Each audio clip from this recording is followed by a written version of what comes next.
अनि मात्रै उनीहरूले त्यो मुक्ति पाउन सक्छ। जन्मिँदै कोही पनि क्रिस्चियन भएर आउँदैन, तर जब जन्मेर ऊ ठुलो हुन्छ। मेरो पनि नानीहरू थियो, मैले 14, 12 वर्षमा 13 वर्षमा प्रभुको बारे कुराहरू सुनाएर मैले प्रभुलाई ग्रहण गरेँ होइन। त्यस कारणले जन्मिँदै कोही क्रिस्चियन हुँदैन। त्यस कारण हाम्रो नानीहरूलाई पनि आज मुक्तिको खाँचो छ। हाम्रो इसाई नानीहरूलाई, क्रिस्चियन बालबालिकाहरूलाई पनि मुक्तिको खाँचो छ। त्यसै कारणले हामी चाहिँ एउटा सुसमाचार वाहक हौँ। अनि मत्ती 28:19 भनेको छ है, गएर सारा जगतमा, सारा देश जगतमा गएर सारा जातिहरूलाई के गर, सुसमाचार सुनाऊ र पिता पुत्र पवित्र आत्माको नाममा के गर, बप्तिस्मा दे। त्यो चाहिँ चेलापन।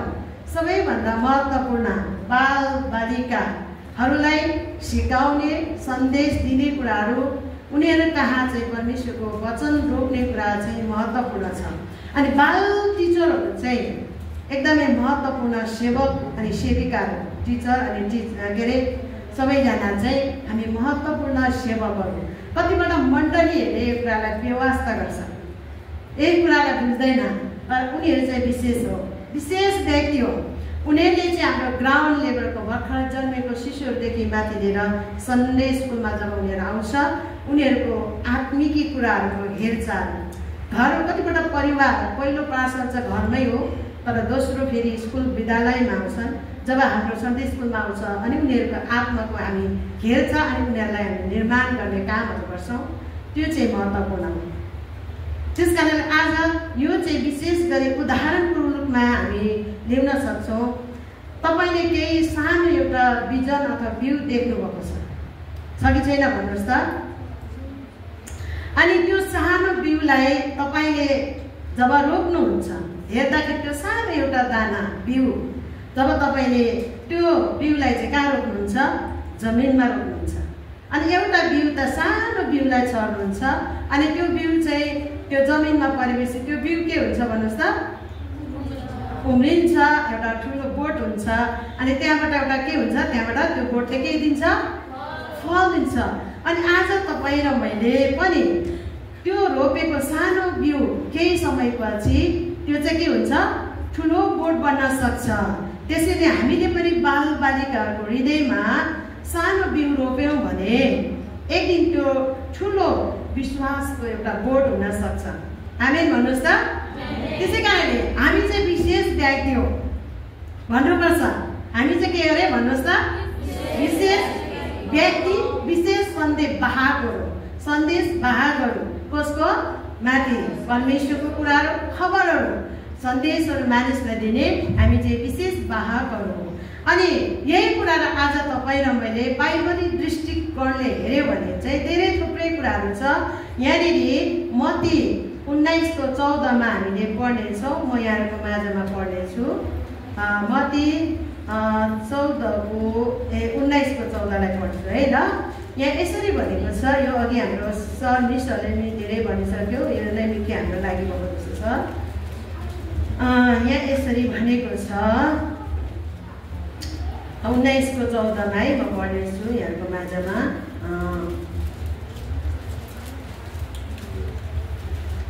तर येशूले भन्नुभयो, बालकहरूलाई म घाउन देऊ, तिनीहरूलाई नरोक, किनभने स्वर्गीयको राज्य यस्तैहरूको हो। आमेन। अब प्रभु येशूले यहाँनिर भन्न भएको वचन चाहिँ के छ भने, बालकहरूलाई मौका आउन नदेऊ, उनीहरूलाई नरोक, किनभने स्वर्गीयको राज्य चाहिँ यस्तैहरूको हो भनेर यहाँ चाहिँ प्रभु येशूले यहाँ भन्नुभएको छ। यस्तै भन्नाले बालकहरूको जस्तो हृदय र विश्वासलाई जनाउँछ।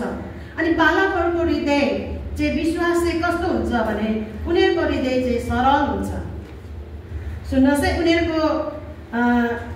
उनीहरूको विश्वास चाहिँ एकदमै सरल खालको हुन्छ। अनि उनीहरूले चाहिँ दुईपल्टसम्म सोच्दैन। हामी चाहिँ ठुलो मान्छेले चाहिँ धेरै कुरा सोच्दाखेरि निर्णय लिएर होइन गर्छौँ, तर नानीहरूले चाहिँ सरल उनीहरूको विश्वास हुन्छ। अनि उनीहरूले दुईपल्ट सोचेर गर्दैन। अनि उनीहरूले चाहिँ सरल उनीहरूको विश्वास पूर्ण रूपमा उनीहरूले एकैचोटि निर्णय गर्न सक्छ। त्यस कारणले उनीहरूको हृदय सुन्नुहोस् है, उनीहरूको हृदय चाहिँ निस्वार्थ हुन्छ, त्यहाँ स्वार्थ हुँदैन। हामी ठुलो भइसकेपछि हामीलाई विभिन्न प्रकारको स्वार्थ भाव विचारहरू छ होइन, हुन्छ। हामीले कुनै कुरा गर्छौँ भने त्यहाँ स्वार्थहरू पनि खोजेको हुन्छौँ, तर नानीहरूको हृदयमा हुँदैन है, याद गर्नुहोस्। निस्वार्थ कति स्वच्छ है उनीहरूको हृदय हुन्छ नि त, त्यस्तो स्वच्छ हृदय हुन्छ। अनि उनीहरूको हृदय चाहिँ विनम्रता, नम्रता, अनि अर्को कुरा निर्भरता पनि हुन्छ।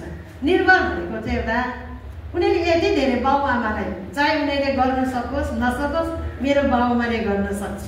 उनीहरूले भन्छ आज बाबुआमा बजार गएर बुबा आमा मलाई आज के ल्याइदिनु, एउटा खेलाउने ल्याइदिनु ल, बन्दुक ल्याइदिनु ल भन्छ।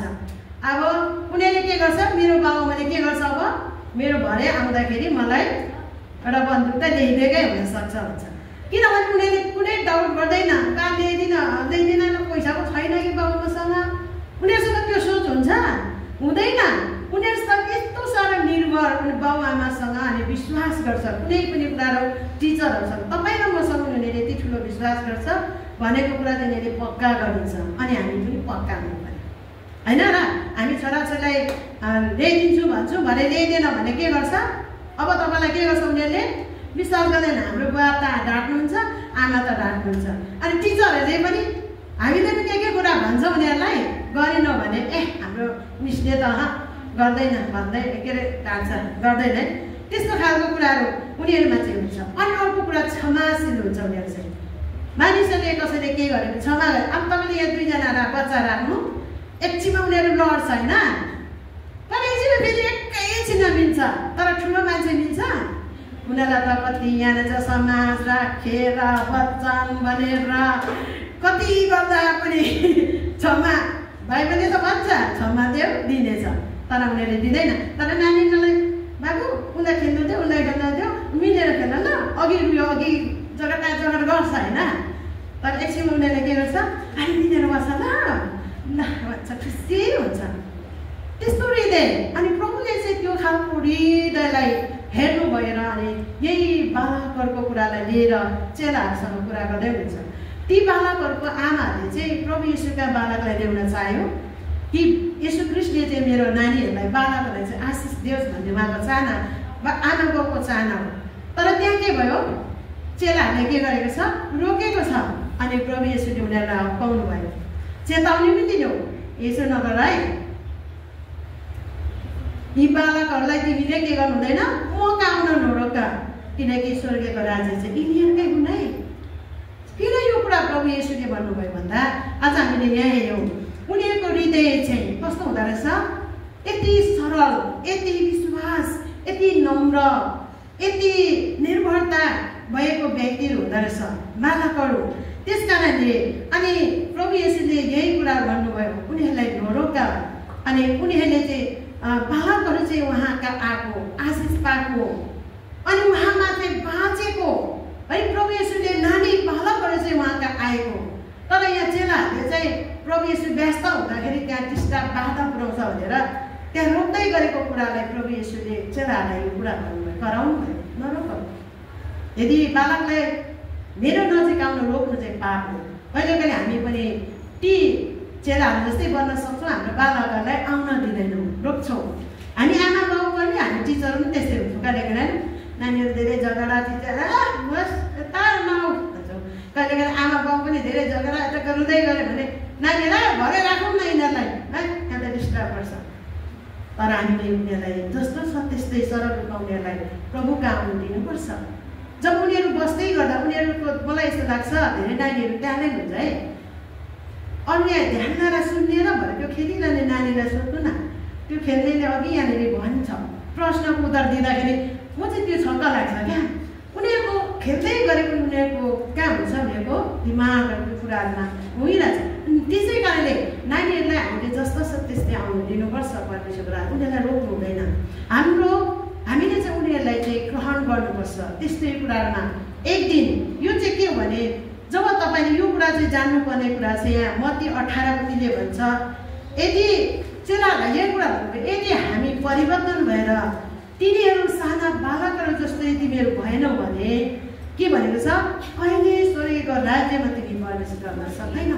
हाम्रो हृदय पनि त्यो बालकहरूको जस्तो हुनुपर्छ, त्यो मन सरल हृदय हुनुपर्छ, अनि मात्रै त्यसको लागि परमेश्वरको राज्यमा प्रवेश गर्ने कुराहरू भनेको छ।